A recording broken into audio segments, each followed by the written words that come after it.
साध संगत जी, ये सतगुरु नानक के समय की बात है और आज की ये साखी सतगुरु नानक प्रकाश ग्रंथ के 40वें अध्याय में दर्ज है। तो आइए बड़े ही प्यार के साथ सुनते हैं।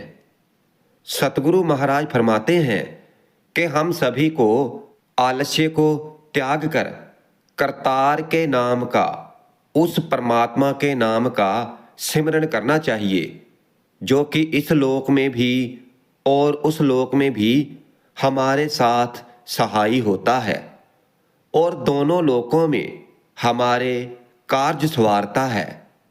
सतगुरु जी महाराज सिद्धों के बीच बैठे हुए थे और वहां पर एक सिद्ध अपनी करामातें दिखा रहा था।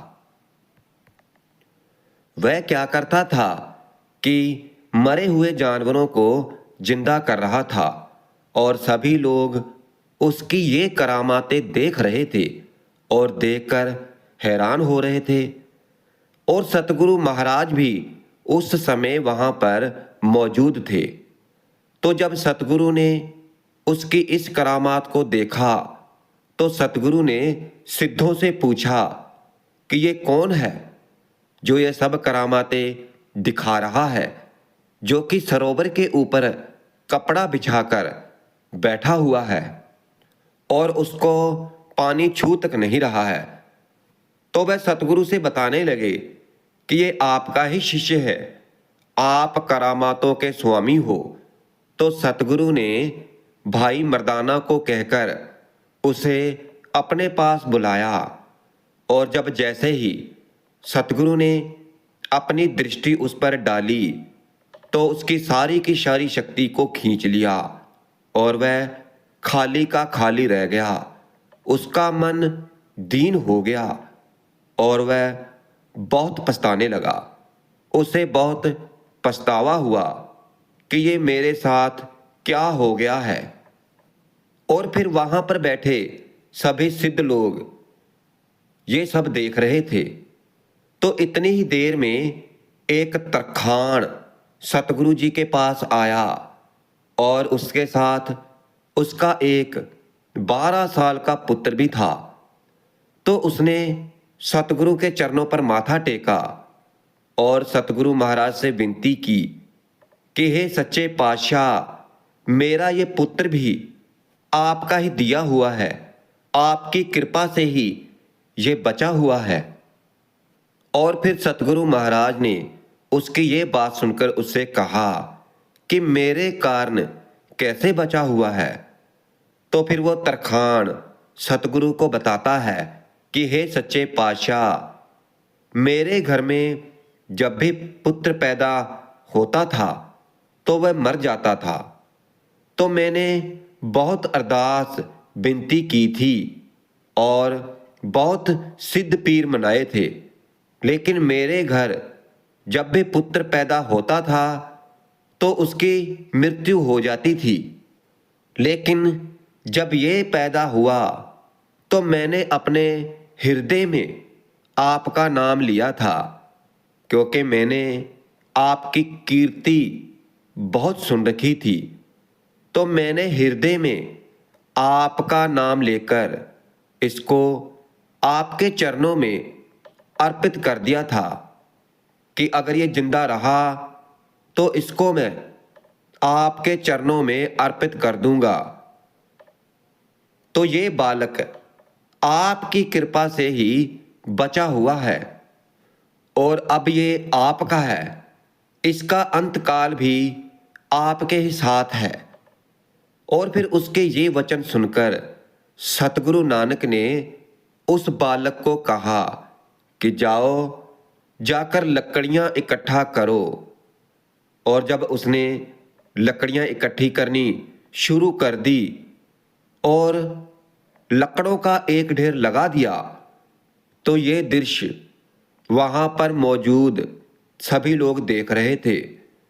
और सतगुरु ने उस बालक को हुक्म दिया कि अब इन लकड़ियों को जलाओ और अग्नि में जाकर प्रवेश करो और फिर सतगुरु महाराज का ये हुक्म सुनकर आसपास जितने भी लोग थे, जितने भी लोग इकट्ठे हुए थे, तो वो हैरान हो गए कि ये सतगुरु क्या कह रहे हैं।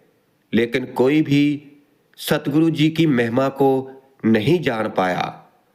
और जब सतगुरु ने उस बालक को अग्नि में प्रवेश करने के लिए कहा, तो उस बालक ने सतगुरु का वचन मानकर दिल में धीरज रखकर अग्नि में प्रवेश कर लिया। और उस बालक को बिल्कुल भी डर नहीं लगा और वह अग्नि में प्रवेश करके बैठा रहा। लेकिन अग्नि उसे जला नहीं पाई। और सभी ये दृश्य देखकर और भी हैरान हुए कि ये क्या चमत्कार हो रहा है। और सतगुरु नानक ने उसे बाहर आने का हुक्म दिया। और सतगुरु बहुत प्रसन्न हुए और सतगुरु ने वचन किए कि तुम जन्म मरण के चक्कर से मुक्त हो गए हो, तुम्हारे जमों के जाल टूट गए हैं, अब तुम्हारा आवागमन खत्म हो गया है। तो जब सतगुरु ने ये वचन किए, तो उसी समय उस बालक को तीनों लोकों की दिव्य दृष्टि हो गई। उसे ज्ञान हो गया और वह जन्म मरण के चक्कर से मुक्त हो गया था। क्योंकि उसका अंदर का पर्दा खुल गया था। इसीलिए सासंगत जी, जब उस सतगुरु की कृपा होती है, उस मालिक की कृपा होती है, तो वो कब किसी के जन्म मरण के चक्कर को खत्म कर दे, इस 84 के चक्कर से उसे आजाद कर दे, ये कोई नहीं जानता। जब वो अपना हाथ किसी के सिर पर रख देता है तो उसकी मुक्ति हो जाती है। और सतगुरु ने उस बालक को कहा कि बेटा, मांगो जो भी मांगना है, मैं तुमसे बहुत प्रसन्न हूं। तो सतगुरु के ये वचन सुनकर वह बालक कहता है कि जो सिद्ध आपके आसपास बैठे हुए हैं, आप इनकी शक्तियां दे दें, क्योंकि ये बहुत उदास हुए बैठे हैं और अपनी शक्तियों को खो जाने से बहुत दीन हो गए हैं।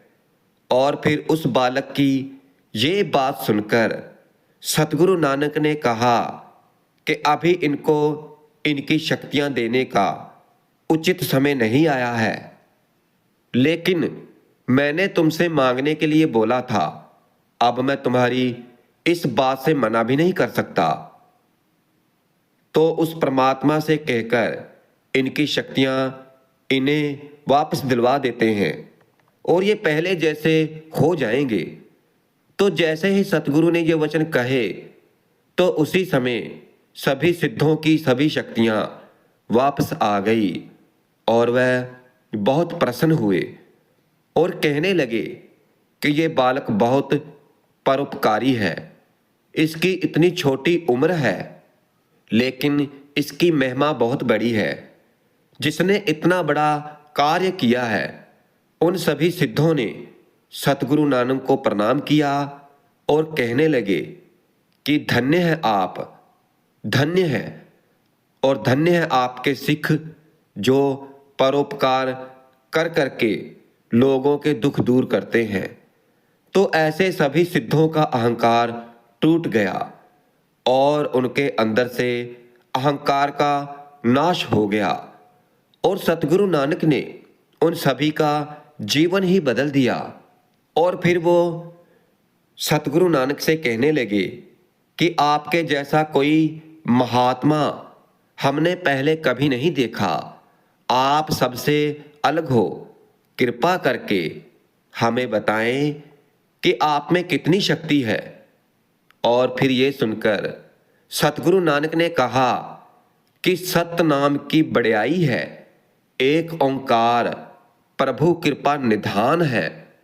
जितना बड़ा साहिब है उतनी बड़ी उसकी दातें हैं, उसका ज्योत स्वरूप कृपालु है। वह पूर्ण समर्थ शक्ति स्वरूप स्वामी है। वही सच्चा साहिब है। वह जिसको भी कृपा दृष्टि से देखता है तो उसको नाम की बख्शिश हो जाती है। वह जीव सभी तरफ से सुखी हो जाते हैं और उनके अंदर से मान अपमान दूर हो जाते हैं। और फिर सतगुरु जी के ये वचन सुनकर सभी सिद्धों ने सतगुरु के चरणों पर माथा टेका और अरदास की, विनती की। लेकिन भंगरनाथ ने ऐसा नहीं किया। वह कहने लगा कि पश्चिम की तरफ कभी भी गंगा नहीं चली है, पूरब में कभी भी सूरज नहीं डूबा है और पर्वत कभी पंख लगाकर नहीं उड़े हैं, और हम सिद्ध होकर एक गृहस्थी को कैसे प्रणाम कर सकते हैं। और इतना कहकर वह आकाश में उड़ गया। जैसे पक्षी अपने पंखों से बल से उड़ान भरते हैं, तो वह भी ऐसे ही उड़ने लगा। और फिर जैसे ही वह उड़ा तो सतगुरु की खड़ाओं आकाश में जाकर उसके सिर पर जोर से लगती है और वह नीचे गिर पड़ता है और उसका सारा का सारा अहंकार टूट जाता है और वह बहुत ही शर्मिंदा होता है और शर्मिंदा होकर सतगुरु जी के पास आता है और कहने लगता है कि हे परमात्मा, हे सच्चे पातशाह, मैंने आपको पहचानने में देर कर दी कि करतार ने खुद देह धारण करके अपने नाम की कीर्ति करनी शुरू की है। उसके जैसा कोई नहीं है। आप सभी इनके चरणों पर वंदना करो ताकि हमारा भला हो सके। और फिर उसने सतगुरु से कहा कि कृपा करके हमें बताएं कि कलयुग में कैसा वर्तारा होगा, कलयुग में क्या क्या होगा। और फिर ये सुनने के बाद सतगुरु नानक ने वचन किए। श्लोक मोहल्ला पहला। सच काल कूड़ वार्ता, कल कालख बेताल, वियो बीज पत ले गए, अब क्यों उगवे दाल। आप जी ने फरमाया कि सच्चाई का काल पड़ जाएगा और झूठ प्रचलित हो जाएगा और कलयुग की कालख ने लोगों को अपने जैसा बना लिया है। जिन्होंने नाम का बीज बोया होगा केवल वही इज्जत के साथ उस परमात्मा के, उस कुल मालिक के दरबार में पहुंच पाएंगे। क्योंकि कलयुग एक छुरी है, बादशाह इसके कसाई है और सच लोगों के अंदर से खत्म हो जाएगा और कलयुग में झूठ का प्रचार होने लगेगा, सच छिप जाएगा और अहंकार के अंधेरे में व्यक्ति अंधा हो जाएगा और विलाप करेगा और दानी लोग पापों से कमाई हुई धन दौलत को दान में देंगे। और जैसे जैसे कलयुग आगे बढ़ेगा वैसे ही प्रेम खत्म होता जाएगा। स्त्री मनुष्य को पैसे के कारण प्यार करेगी, नहीं तो वह परवाह नहीं करेगी कि उसका पति कहाँ से आया है और कहाँ जा रहा है। कोई भी किसी की नहीं सुनेगा। सभी अपने आप को ही मानने लगेंगे और अहंकार के अंधेरे में खो जाएंगे और भटक जाएंगे। और कलयुग की यही निशानी है कि सभी कहने लगेंगे कि मुझे सब ज्ञात है, मुझे सब मालूम है।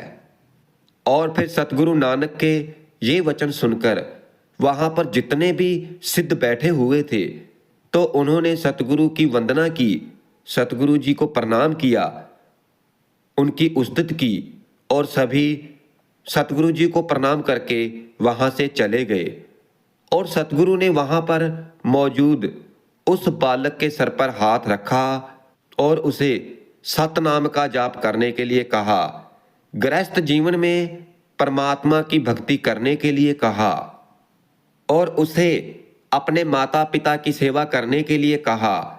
और उसके बाद सतगुरु महाराज करतारपुर चले गए। वहां जाकर सतगुरु ने परमात्मा की कीर्ति करनी शुरू की और उसके नाम का प्रचार करना शुरू कर दिया। तो साथ संगत जी, इस साखी से हमें ये सीख मिलती है कि हमें कभी अहंकार नहीं करना चाहिए। किसी भी चीज का हमें अहंकार नहीं करना चाहिए, क्योंकि देने वाला वो परमात्मा है, वो कुल मालिक है। वो जब चाहे हमारे से ले सकता है और जब चाहे हमें दे सकता है। ये सब कुछ उसी का दिया हुआ है। हमें कभी भी किसी चीज का अहंकार नहीं करना चाहिए और अपने सतगुरु के भाने में रहना चाहिए। उनके हुक्म की पालना करनी चाहिए और उस परमात्मा की स्तुति, उस परमात्मा का गुणगान करना चाहिए जो हमें सतगुरु ने नामदान बख्शा है, जो हमें नाम दिया है। तो हमें उसका सिमरन करना चाहिए, नाम की कमाई करनी चाहिए, फिर ही हमारा कुछ बन सकता है।